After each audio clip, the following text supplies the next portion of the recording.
Hey everybody, welcome to the Autoimmune Connection, a hangout that brings people together to connect the dots between diet, lifestyle, and autoimmune disease.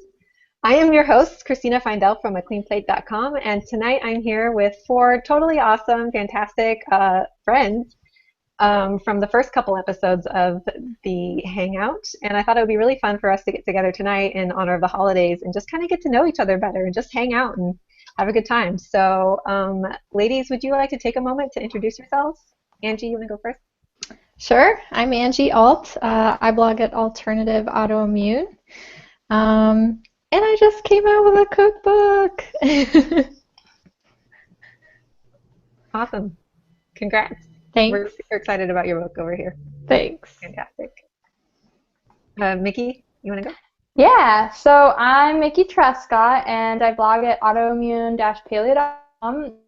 And I don't know, I wrote the Autoimmune Paleo Cookbook, and I live on a little farmstead, and it's awesome.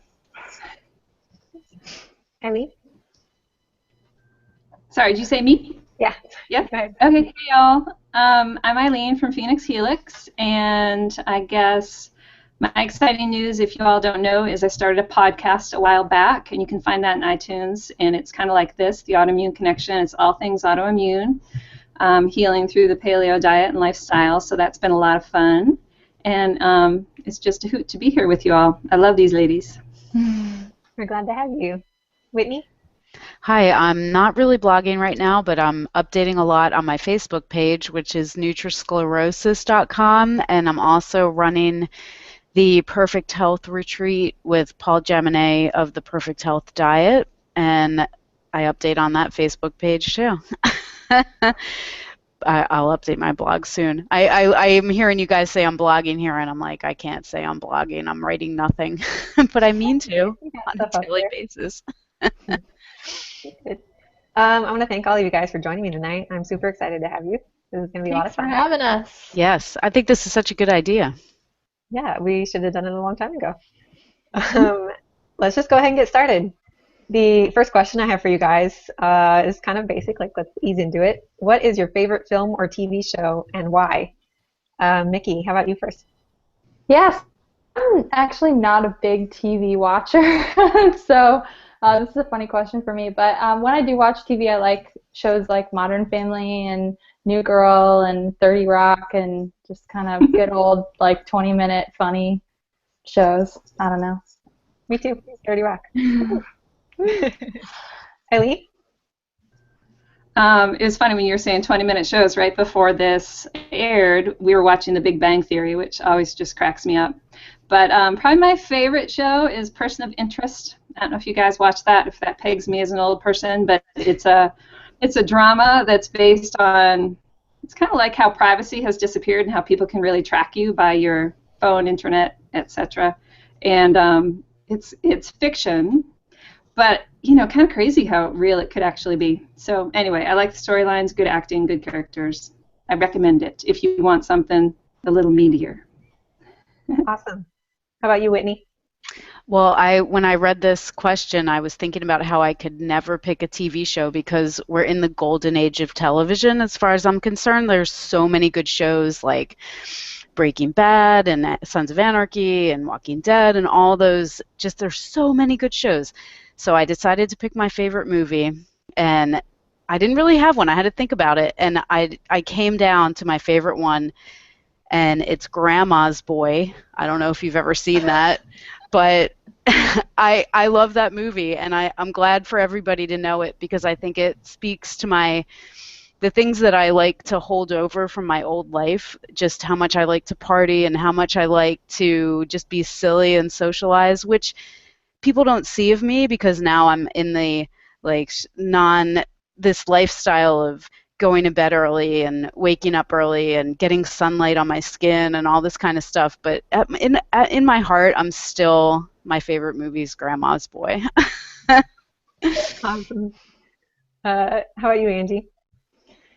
Well, I don't like movies very much because I can never stay awake for a whole movie anymore. Like a couple years ago, I noticed that I started falling asleep even in the movie theater.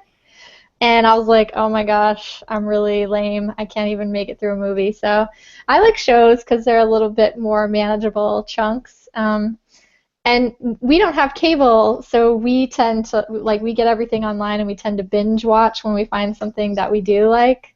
So this summer I got introduced to Game of Thrones after I had my surgery, and I'm super into Game of Thrones and super mad that I have to wait for the next season. Oh, read the books. Oh, yeah. And then I also really like Walking Dead, which my husband and daughter forced me into watching this fall, and now I'm in the same place with that. Oh, man, I have to wait for the next one. I also really like Bob's Burgers. Oh, me too. I let my kids watch that. Is that bad? They binge watch it. I was like, I think they're getting the good humor out of it. Awesome. That's fun. For me, I watch a lot of shows. I'm really picky. I want something that makes you think and make you feel and isn't like preachy or, too big on the action or whatever. So it's really, I hate to say this, but my favorite movie of all time is The Matrix not because of the action sequences or the costumes or the acting or the storyline or any of that stuff, but because every single detail of that movie was so well thought out, and it has like a really subtle critique on everything: gender roles, sexuality, philosophy, religion, politics. It's a really smart film, and nobody gives it credit for being smart. So that's mine. Good one. So Um, let's take a quick poll. Who has cable? None of us have cable. I like it. Thanks. I love Netflix. Yeah, it's all on the Roku. We have the Roku. Roku, yeah. That's all you need. Cool stuff, guys. Question number 2 is, if you could pick any other career, what would it be and why? Eileen, what would you pick? Well, I should say, first of all, I guess that I feel really lucky with the careers that I have right now. I love blogging. A lot of you may not know, but I have a day job. It's a form of massage therapy. I started out as a regular deep tissue massage therapist, moved into medical massage. So if some of you know about lymph drainage therapy or cranial sacral therapy, those are my specialties. And Whitney's stealing my spotlight, girl. Oh God, I'm sorry. Does it cracking up? Sorry. That's okay. But anyway, I was thinking, it'd be fun to come up with another answer. And I remember when I was young, like, the career that I thought was so glamorous would be to be a photographer for National Geographic. Wouldn't that be awesome? So I still think that would be a very, very, very cool alternative career. So if that opportunity came, I would hop on that in a heartbeat. Very cool. I like it. How about you, Whitney? I wrote, when I was going over the questions and thinking about this, I like Eileen, I love my career that I'm in now, which is working in a family business selling glass for chemistry applications, which I actually love. And of course, running the retreat, I love that. But I think I've always wanted to work with kids, and I still say that, even though at-risk youth I think I'd be good with. And I say that even though when I had my nephews for the summer and I did a boot camp with them, it was the hardest work ever, and I kind of hated it. But after it's over, you look back on it and you're just like, oh, I loved that. And I would like to do it again, but it would be one of those things that would just be exhausting. It's not something that I would have to rely on it to make money. Like, I could only do it when I could emotionally and handle it. But that would be my dream career, to just like go to the food wastelands and go into just find some at-risk youth and be a mentor or something. I'd really like to do that at some point. That's really cool. Awesome. How about you, Angie? I would like to be a bird watcher. I don't know. I know absolutely nothing about ornithology, but I think that it seems really zen. And the job that I had before I had this job, I had this desk in the supposedly weird spot in the office, but it was overlooking a little nature sanctuary area that the office was sitting near. And so I got to animal watch quite a bit, and I totally did not do the financial work I was supposed to be doing, but I got to see like foxes and deer and a lot of birds, and that's when I decided that probably I should be a bird watcher. It's awesome. How about you, Mickey? I think that I would love to be an architect.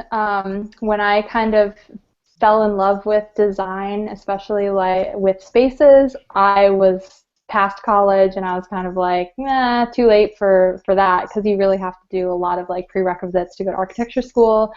But I still think that would be really fun. I time spare time. You guys know my husband and I built a little cabin last summer, and while we didn't design it, we worked with an existing structure. It's been really fun to kind of like do layout planning and furniture design and that kind of thing. So I think that would be a really fun career. Yeah, that's super cool. I love y'all's house, what I've seen of it on Instagram. It's gorgeous. Oh, thank So you. it's like a fun project. Me, I would Your pick kitchen is a like a dream kitchen, Mickey. Oh, yeah. How much light do you have in there? Is it like a whole wall of windows?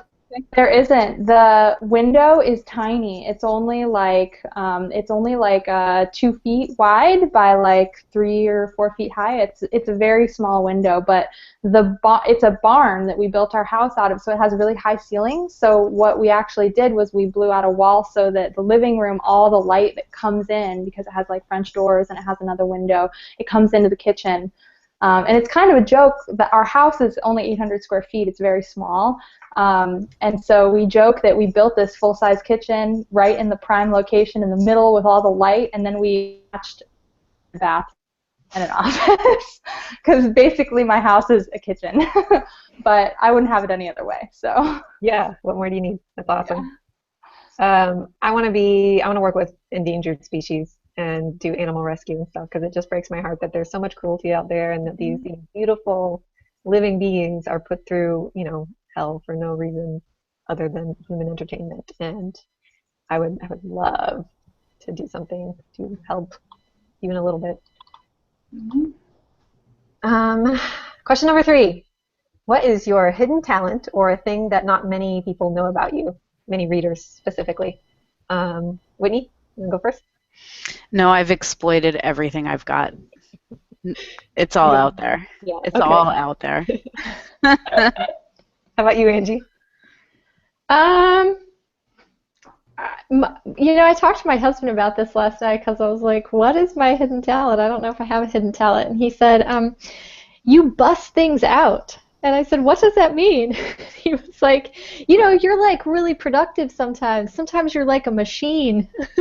So I guess my hidden talent is that sometimes I'm productive, like bordering on robotic. How about you, Mickey?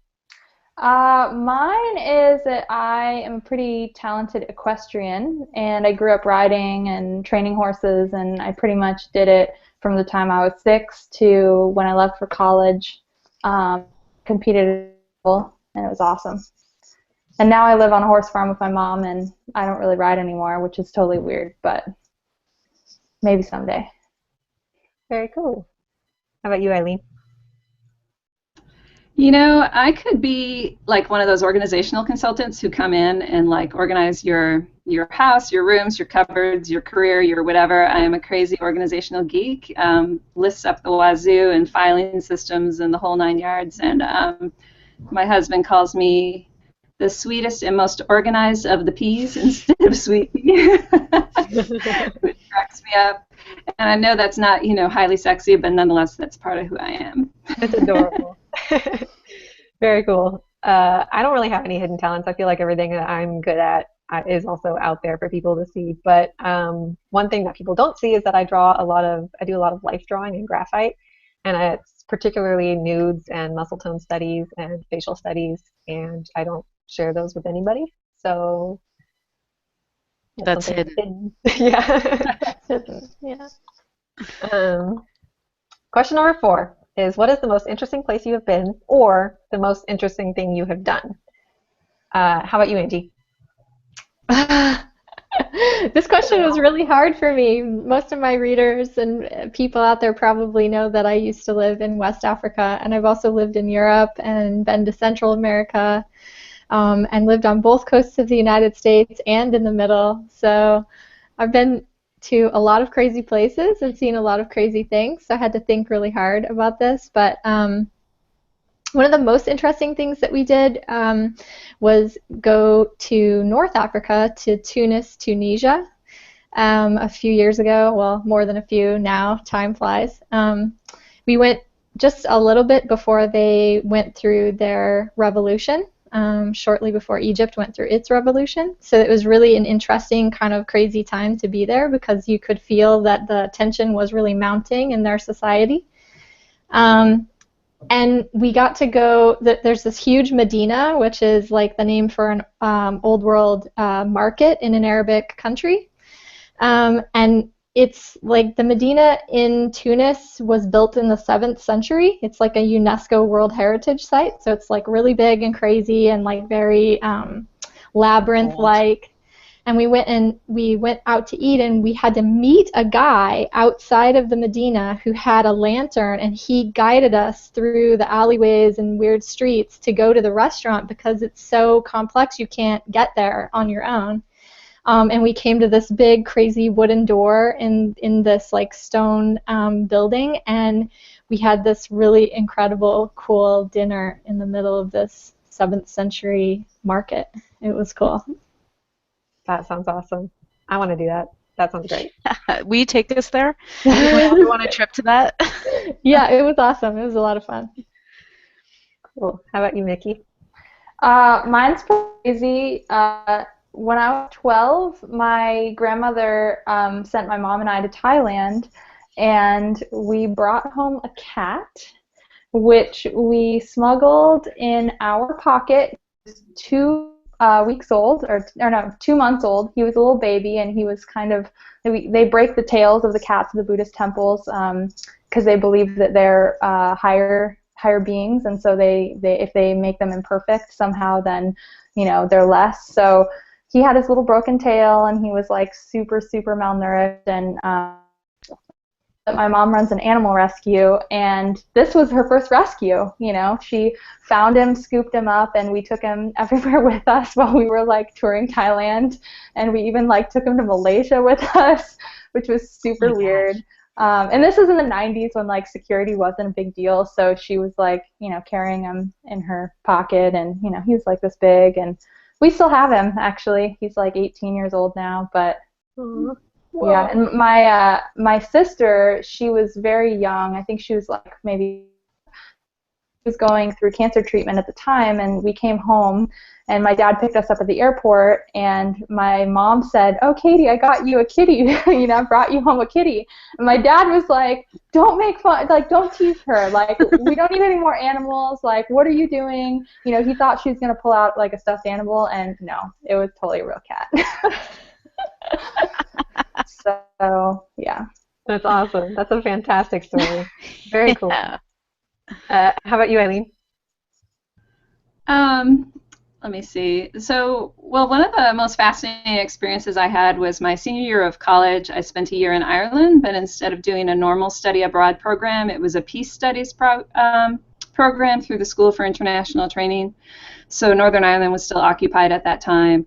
And it was considered experiential learning, so we traveled around the country and stayed with families and were kind of taught by Irish people about Irish culture and issues. And then we had a month of independent study where I went to one of the border towns where the violence was highest because it was a Catholic border town in Northern Ireland, so they almost made it into the Republic, but not quite. So there was a lot of IRA activity and a lot of heavily soldiered presence. And Whitney, this is kind of interesting. So my study project was to interview kids, 12-year-old, who had their entire life lived in an occupied town just to see how that affected them. And what was kind of fascinating about it to me was they were just very similar to kids in the United States. They cared a lot about TV shows and fashion and who was cool and who was not, and they were used to the soldiers on the street, so they were kind of surprised that I was making such a big deal about them. What was weird for me is as I walked down the street, the soldiers would have me in their gun sights and move their rifle as I walked down the street. And I guess they did that because their lives must have been in danger, and so they wanted to be really careful. But that was something I personally had never experienced, so it was kind of flippy. Really fascinating, really heartbreaking, and at the same time, it really taught me that people are people everywhere, no matter what their circumstances are, and it's amazing what you can adapt to. Wow, that's really intense. Mm-hmm. Very. How I about can't you, believe Whit? you were there for that. That was a Yeah, dangerous time. I mean, yeah. the IRA have killed the most people, are the terrorists that have killed the most people to this day. Like, they've killed more people than any other terrorism group. I mean, that was very dangerous. Yeah, and what was kind of interesting too, and the reason my parents let me go is they're both, I'm heavily Irish. My grandparents were immigrants, so I'm not that far removed from it. But one thing Yes. that was funny, the first question you get when you arrive in Northern Ireland is whether you're Catholic or Protestant, and it's not an option to be something else. Like, you Interesting. are one or the other, and they kind of want to know right away which you are. So Great. yeah, but it was a beautiful experience too, but intense, absolutely. So mine is definitely living in Manhattan. I was lucky enough for about 18 months to live in the city, and it was amazing. It was just where the most excellence is concentrated in one place, and everything is the best of the best.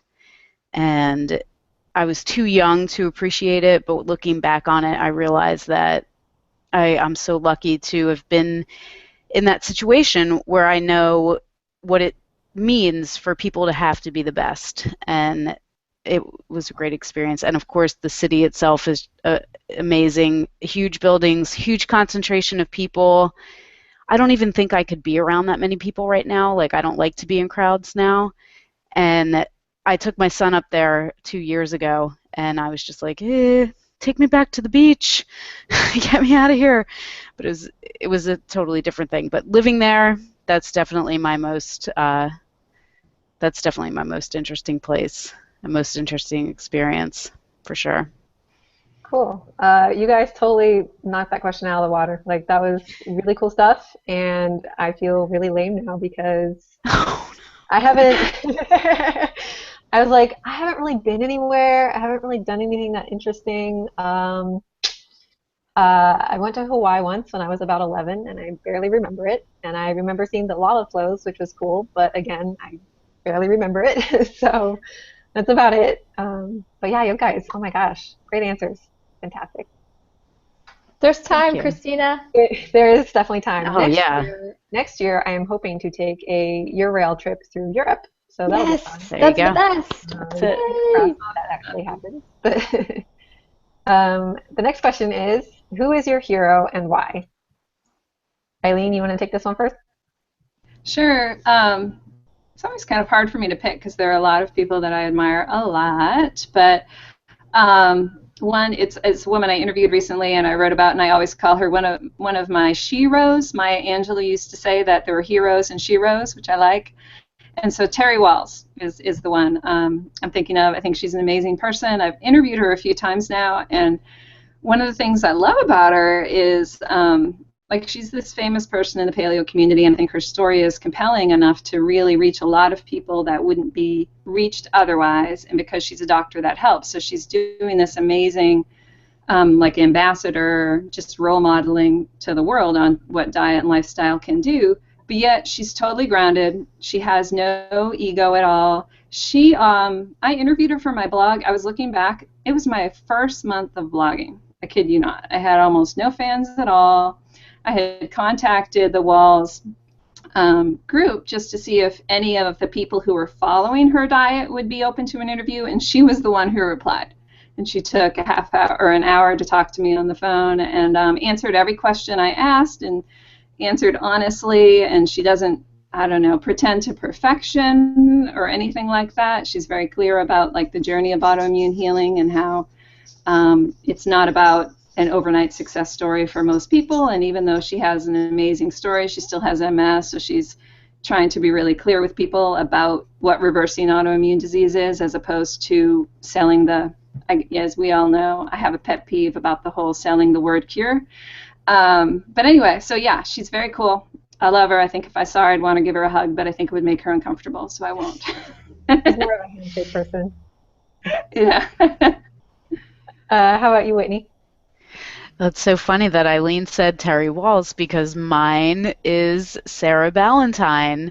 I went through all my answers and I was just like, oh, I can't say Mother Teresa, I can't say Dalai Lama, I can't say Einstein. That's just so cliche. And I really had never thought about a hero before or felt like I admired someone so much or wanted to emulate someone. But Sarah, she came into my consciousness quickly. I found out I haven't even known about her for very many years, but once she was there, I was on her site all the time, and when I read her story, I was like, this is awesome. This is just like what I'm going through. But then she turned out to be a highly educated scientist, and she just all of a sudden started becoming mythic to me. I was just like, oh my gosh, she's so smart. And then she wrote the book, and she is my hero. I really respect what she's done, and I admire what she's done, and I'm jealous of what she's done. I think those are all the qualities that make up a hero, probably. Yeah, that and So, yeah. like flying. She's a hugger, so she would totally hug you. Not like Terry, right? How about you, Angie? Right now, probably the local and international doctors and nurses that work for Doctors Without Borders, Medicine Sans Frontières, and are working in Sierra Leone dealing with Ebola. For me, that's like super close and personal. And I just really admire people that are capable of being so humane that it's like transcends being human. Their bravery is just so big, and their concern for their fellow human beings is just so big that it overcomes fear. And that's just amazing to me. And I just personally appreciate that they're there helping people that I know and love. Absolutely. Awesome. How about you, Mickey? Mine's kind of cheesy, but it's my parents. Separately, they've just really both accomplished a lot and seen a lot of personal transformation. My mom just always had this dream of doing animal rescue and taking care of creatures, and my parents got divorced not too long ago, but it got to be a blessing for both of them. She was able to kind of start her new life taking care of animals and working with disabled kids and kind of blending this whole dream of breeding animals. And you think like baby goats are the cutest thing, who can ever just like breed animals and make like this happy place, but my mom totally did it, and she makes it work, and a lot of joy, and she gives a lot of animals homes, and it's really cool to be part of it, and I really admire her for that. And then my dad has just kind of gone through this crazy transformation that really inspired me when I was sick, because he had a big past with addictions, and he completely turned it around more than once, and has just kind of turned into this really soulful, energetic, creative person. I want to be more like both of them. They're great. So they're my heroes. Awesome. You guys kind of, Sarah's obviously my hero. I talk about it all the time, and I'm afraid it's going to go to her head. So I decided earlier, I was like, I'm not going to talk about Sarah again, and I'm glad that Whitney did, so I don't have to. But when I was a kid, my hero was Xena Warrior Princess. And it's a cheesy show. It's silly, and she was kind of like the like stereotypical like feminist icon, I think. But I was a kid, and I was like 8 years old when I watched that show, and I think she informed like a lot of the person I turned out to be. Like, really, not just like the strong and independent persona, but just she was It got me into history, which I majored in. It got me into fantasy and sci-fi, which I still read and write a lot of. And it taught me very young that it was okay to just be whoever you wanted to be. So until Sarah came along, Xena was my hero. I totally watched Xena, and I was not 8 years old, so just FYI. I know, yeah, I mean, my parents watched it with me. My dad did anyway. But my mom likes, she was like, it's too mean. But, but yeah, it was a good show. Mhm. Question number 6 is, who is your celebrity crush? We want to know. How about you, Whitney? Oh, I don't have one. This was really hard for me, this whole thing, because I don't have a favorite of anything. And I was like, okay, I'm going to sit down and decide my favorite of things because I don't have a favorite color. I don't have a favorite book. I have a favorite movie now. I've decided that. But celebrity crush, I just don't. But I did have one when I was a kid, and it was Eddie Murphy. I thought he was the funniest. I used to watch Raw, his stand-up show, over and over again, and then he came out with all those movies like The Golden Child and all these other movies, and I was just super into Eddie Murphy. And then it stopped, and I look back and I'm just like, God, I still quote The Golden Child in my head, like when people say things, and I would never say it out loud, but I mean, the quoting, I mean. But anyway, he was really funny. And that was it. That was a long time ago. But I've never liked someone's work as much as I've liked his. So Awesome. I don't know what that says about me, but I thought he was great. Yeah, absolutely. How about you, Angie? I'm kind of like Whitney. I don't know if I really necessarily have a celebrity crush, but I guess if I had to pick a celebrity crush from the Paleosphere, I would have to go with John Durant of the Paleo Manifesto. And the reason why I have to crush on John is because he once said in an interview on the Colbert Report that his dream girl would be a celiac who eats meat. And I was like, that's me! That's me! And he looks super cool in his leather jacket all the time, and so yeah, let's go with him. I totally told him that. I met him at PaleoFX last year, and I said, you know how many celiac girls crush on you because of that interview now. Like, it totally changed our lives. He's awesome. Yeah, he's great. How about you, Mickey? I'm not into celebrity culture. Sounds like we're not. Well, yeah, none of us really are.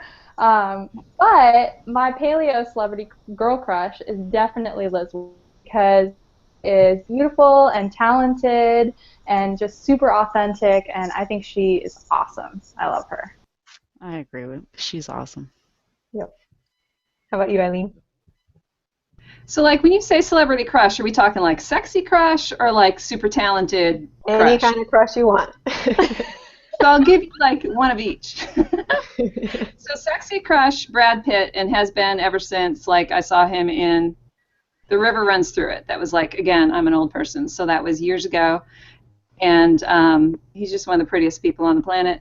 And, when it comes to talent crush is Judi Dench. Like I have seen her do comedy and I have seen her do drama. I've seen her play sweet people and scary people and royal people, and I'm just like, wow, I just never have seen any actress more talented than her, and if she's in a film, I will make time to see it. Very cool. Very cool. Mine, I hate to say it because I really don't have crushes or, I don't, but I probably have to pick Daniel Craig because Layer Cake was awesome, and I was over the moon when he got cast as James Bond, and then The Girl with the Dragon Tattoo is one of my favorite movies. So he's just super talented, and I love those blue eyes. I mean, who doesn't? So that's mine. Good one. Our next question is, you can either tell us about your very first date or your very first date with your spouse, whichever you want to talk about. How about you, Angie? On my first date with my spouse, I flew to San Francisco to visit him, and he picked me up at the airport with a a little gift bag. He was just very sweet and very thoughtful, and he had a little gift bag prepared for me of things that he knew that I loved. And at the time, that gift bag included mini Snickers, liters of Dr. Pepper, and a pack of Marlboro Lights. Because that was in the days when I still smoked some cigs. So it was, yeah, my life has changed dramatically, obviously. Huh. But one thing about it is that we were intensely in love pretty much from day one. We knew by the time we went on our first date, we knew that we were going to marry each other. So it was very intense and very romantic, and yeah. Oh, that's great. How about you, Vicky? So my first date was both my first date and my first date with my husband, because I married the only person I've ever dated. And neither of us can remember our first date, which is kind of funny, but we kind of were hanging out, and it was like this ambiguous, like we knew that the minute we met, we were like attached at the hip, and we were going to get married, and that was it. So as far as like one of our first dates, I remember we went to like some, macaroni grill or something, and I remember what I had, like some pasta dish with like a bunch of cheese on it. And I just remember, before I even had gone vegan or knew that I was allergic to dairy, I just remember coughing all night. And he still remembers today. I was actually asking him, do you remember one of our first dates? And he was like, oh yeah, you were coughing the whole time. And I was like, yeah, I remember I had cheese. And it was like 6 months later that I figured out that, everything was horrible with the dairy. Anyways, that was it. I'm surprised he still liked me, even though I was like coughing. He's like John Durant. He's into celiac girls. Yeah, right? He's like, you're celiac and you don't know it yet. You just wait. How about you, Eileen? On my first date with my husband, we went for a hike, and that's where it started. And then that date lasted for 5 days until he had plans to travel out of town. And he went away for a week, and when he came back, he asked me to move in with him, and we've been together ever since. So it sounds like we have some ladies on this panel who know what they want rather quickly. And while our families flipped out at the time, at the instant commitment, my husband and I have been together, gotta count it up, 18 years now. So I'd say we made a good choice. Awesome. I How love about that. you, Whitney? I'm going to talk about my first date, which was in second grade with Max Schaefer, and we went to the diner and had French fries with ketchup. And that was my only really official date that I ever had, because I was obese. I was an obese, miserable person for all in school because I had these food allergies that I never knew about, and just ate bread and all kinds of horrible stuff for my whole life. So I was just like fat and miserable. Nobody wanted to date me. And I never went on traditional dates. No, there was no like dates to the movies, or I always scared up a date for a dance. It was always like a guy friend or something. And like honestly, I never had a traditional dating life. And so when I saw that question, I was just like, wow, of course I remember my first date. It was in second grade. It was the first and the last. But then even when I met my husband, it was never like, do you want to go to dinner or do you want to go to the movies? We just started hanging out, and then we never stopped. Same situation as all you ladies. Like we went on a date. It lasted 5 days, and then we were, I had never dated anyone for more than a year, and then I met Scott, and we've been together for like 15 years. So I think you just find that person, and you know that, and then you go with it. Absolutely. Definitely. Yeah. My story's pretty similar. Noah and I were cast as husband and wife in a school play together, and we were a couple within like a couple of weeks. We just hung out after rehearsals, but we had rehearsals all the time, so there wasn't really any time to go out and do anything else. So it was like a couple of months into our relationship. Our first movie we saw together was 300, and I had to sneak him in because he was underage. Oh my goodness. And our first sit-down dinner was actually probably my prom. And it's one of my favorite memories. I teased him at dinner for not getting me a corsage, and he kind of like rolled his eyes, like, oh, she's nagging at me again. And he got up from the table and stormed off, and then came back with a jewelry box with this necklace in it.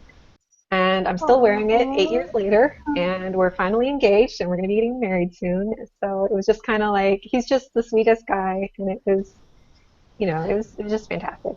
So I know it's really cliche if you're in a play or a movie together and you get cast as a husband I and love wife, that. wind up together, but yeah, it was great. I love that, you know, when you have a guy, you know it's the one. So, number 8. What one moment of your life would you like to revisit, either because it was horrible and you want to do it again, or because it was great and you just want to sit back and enjoy it again? How about Eileen? I'm glad you described it that way. So I would like to go back, and when I started, let's see, a year before rheumatoid kind of went crazy in my body, I was having doubled over stomach pain that I would gasp and cry through and then not do anything about. And, I look back on that and I think how crazy. And I think a lot of people can relate to that in terms of I just had zero desire to change my diet. I knew very clearly that had to be food related.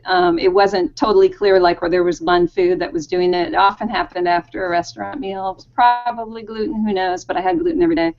But it was clearly a sign that something was awry with my body, and I was not interested in doing anything about that. So I just denial, and it wasn't every single day. It was more like once a week, and so I just ignored it. And then I often wonder if I had dealt with it then, could I have headed off the excruciating pain that rheumatoid arthritis became for me, that I had to live through, that ended up being the inspiration for changing my life. But wouldn't it be nice to have been smart enough to prevent it instead of let it get that bad? So that'd be the moment I'd want to go back to, and hopefully be a little smarter the second time around. I hear you there. How about you, Whitney? I didn't prep this question. I don't have any. I always like to say I have no regrets because in the beginning when I first started feeling really good from healing, from changing my lifestyle, I would find myself saying, oh, I wish I could go back to when I was a kid and know that I had this and start eating right, or I wish I could go back in college or in high school and gotten better grades. And I blame everything on a food allergy. But I realized if I did go back and redo anything, I wouldn't have what I have right now. So I can't like think about regrets, and I really don't. But times that I wish I could go relive again, yes, I have many of those. Like any of the happiest times of my life, I wish I could go experience that again. The thing that popped into my head when I first started thinking about this was like, oh, I wish I could go back to the first time I had an orgasm during sex. It was like the most exciting, wonderful thing in the entire world, where I was just like, oh my gosh, so happy about it. So I'm going to have to go with that one. Awesome. I'll never forget it. Yeah. How about you, Angie? Well, I can't top Whitney for sure. I mean, wow. Okay. You know what? I wish that I could go back and revisit the time when my daughter was 5 and under. I was a single parent, and man, I was just stressed to the max. I was like working just a ton, trying to make it all happen, trying to make ends meet. Even working as much as I was working, I needed some welfare assistance because I made like $600 a month. It was so hard to make life happen on that income. And I was going to school, and it was just so stressful and so hard. And I feel like I didn't get to soak up enough of her, and like really enjoy that moment and enjoy how like cute and super funny she was and like all of her little kid antics and all of that stuff. So yeah, I wish I could go back and redo that probably. That's great. How about you, Mickey? I'm kind of with Whitney, like no regrets.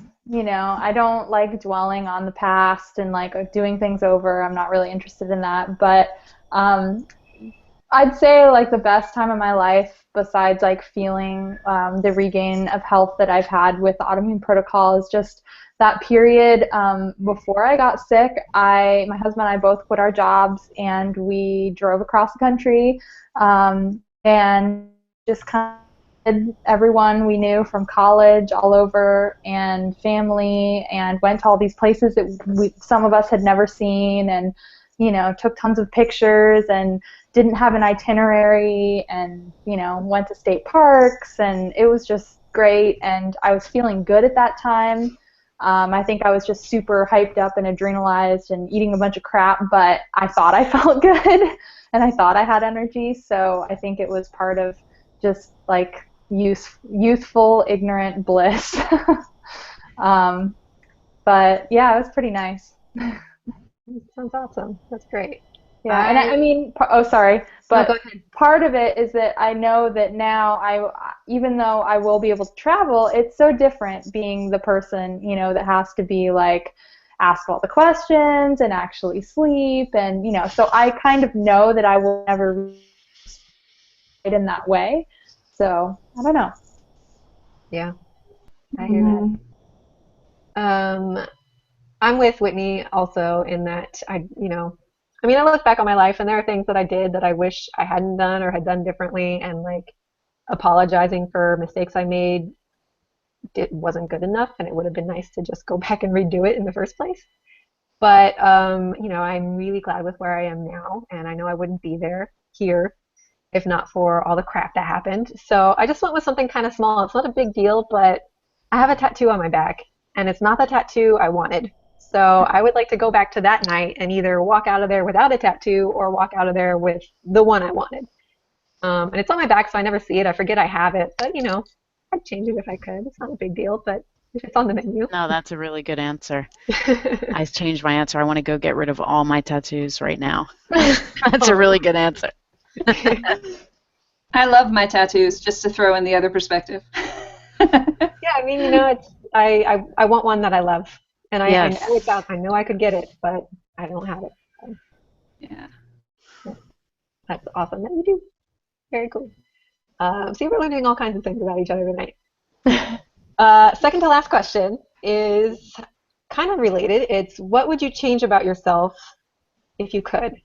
And ladies, before we start thinking about cellulite and the shape of our nose and all that superficial stuff, think deep. How about you, Whitney?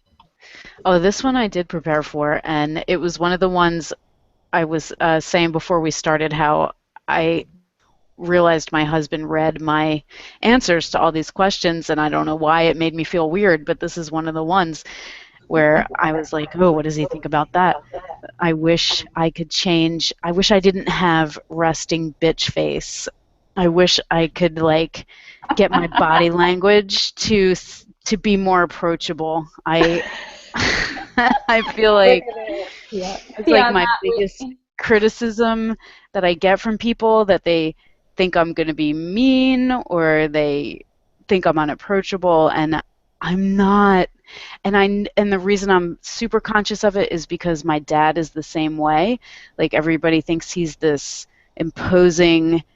When I was in high school, people would always say, "Oh, your dad hates me." And eventually I realized I was like, "No, he just didn't even see you. He doesn't even think about you." And I'm like, I hope I don't have that dismissive aura. Like and I know I do have that, and I just wish I had like a kinder aura. You know what I mean? Just a more approachable presence. I'm with you. And I it's get that. because I always say the truth. It's like it's because I will always say exactly what I think, and I think that's what it comes down to. But I don't think I could ever stop doing that. But maybe at a more appropriate time or better timing, there's something. there's something I wish I could change there. Yeah, I'm with you. Resting bitch face, not fun. Um, how about Yeah. you, Angie? Well, when you asked this question, when you sent us the questions, you said you asked if there was like a habit we wanted to break or like a skill we wanted to learn. And I really, really want to learn how to play the banjo. I've wanted to learn how to play the banjo for a really long time. I've been like saying I'm going to do it for a couple of years now. And this is going to be it. 2015 is my year to learn how to play the banjo. It's going to be super hard to learn how to play an instrument at 36 years As an old. adult, yes. But I'm going to Do it. I'm going to try really hard. There's this band called the Sleepy Man Banjo Band, and they're a bunch of little boys, but they're super rad. And if I can learn how to play a banjo as good as them, I'll be super happy. That's awesome. I'm looking forward to hearing you serenade us in the future. I'll go to one of your concerts. We'll have a hangout at this time next year, and I'll like play a cool Intro. There'll be an intro, a musical intro by Angie Alt. Awesome.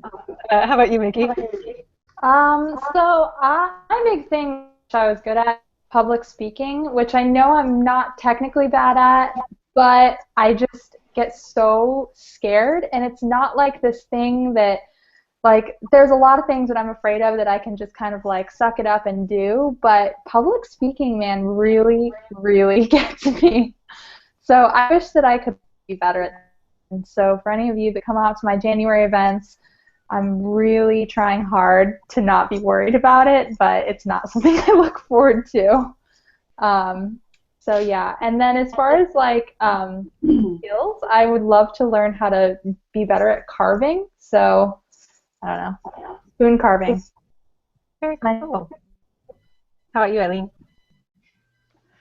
I was going to say to Whitney, I grew up in Massachusetts with the bluntest mother on the planet, and I was her little clone, you know, for my childhood and early adulthood, to the point that when my roommate in college met her, she said, "Oh my God, there are two of you."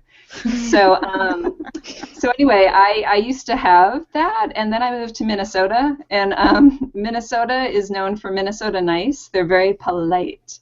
And they trained me very quickly, I think within the first year, that I would make no friends and not advance in the workplace at all if I didn't develop some tact. And so anyway, that just kind of cracked me up because there was that culture shock transition. But I look back on that and I think that was cool. Like, I know now when to, like, not answer the question someone is asking. And I know how to put it sometimes. I mean, I still am someone who likes to be honest. I would like to think I'm softer than I used to be. I'm definitely softer than my mother when my husband met her. All the spouses just crack up. They cannot believe what she will say to someone's face. So anyway, that's an aside. I don't really want to change anything about myself.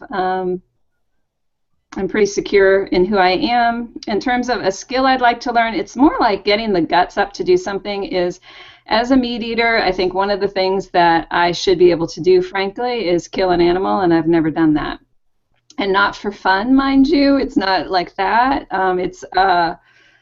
Anyway, we have great farmers here, and our chicken farmer, where we get all our organic, free-range, just delicious chickens from, lets us know when he's doing, they call it the chicken harvest, you know, and he needs help. And anytime we want to go, we can help with that. And it's absolutely on my list to do it. And it's just so hard to suck it up and make that call and say, okay, we're going to be there tomorrow at 7. And I did not do it this year, and I'm hoping next year I will. And my husband said, if I do it, he'll go, because he also thinks he should do it. But again, it's just one of those things that's kind of hard to make myself do. I'm one of those people who carries a spider outside. Do you know what I'm saying? Like, I have trouble stamping on a spider, so it's going to be hard. But yet at the same time, I eat meat every single day, so I think it's an important thing for me to experience. I'm with you. I agree. Back when I was a vegan, that was the thing I used to say to people. Is like, well, if you wouldn't kill it, you're really okay eating it, you know? And now I'm like, I'm the biggest hypocrite because I don't know if I could bring myself to kill it. I still want to cry when I skin a chicken. So it's hard. Baby steps, you know. Hmm. Um, for me, the thing I would like to change most about myself is I want to be able to sing. I love singing. I sing all the time, but I'm tone deaf, and I've tried learning. I've studied music. I took piano lessons, and on the piano I can kind of get it because I have the visual of like lower notes being over here and higher notes being over there. But with voices, I cannot tell at all, and I've tried so hard to learn, and it's just makes me so sad because Noah's a good singer. He's a great ear, and he makes fun of me all the time. And he's just like, "Shut up, stop singing," and I'm like, "But it's fun." So that's my big thing. I wouldn't even change my autoimmune diseases. I just want to be able to sing. We're about out of time, and we have one more quick question. So that's great. This is going to be a quick one. Describe your outlook on life in 6 words. Mickey, what you got? Okay, 6 words. Live adventurously, cuddle often, cat sweatpants. I love it. It's awesome. How about you, Eileen? Follow your bliss and love yourself. Awesome. Very cool. Whitney? Mine is 7. It's do what it takes to be happy. Good enough. Awesome. Angie? Put your big girl panties on. Nice. Mine is win some, lose some, keep going. Kind of big. Nice. Thank you guys so much for joining me tonight for this. This was a lot of fun. We all got to know each other a little bit better, learn things that I don't think we even suspected were there. So that was the point. It was awesome. I had a lot of fun. I hope you guys did too. Yes. Yeah. Thank you so much for coming. And I want to thank anybody who watched live for tuning in. And I also want to remind people that they can find us on YouTube at A Clean Plate and on Google Plus at A Clean Plate if they want to find out when the next hangout is, what we'll be talking about, who will be there. And also let us know what you'd like to see in the comments, what you thought. Give us a thumbs up if you enjoyed the show. Thank you so much, everybody. Good Thank night. you. It was Night. fun. Thanks, Christina. Thanks, Christina. Bye. Bye, everybody.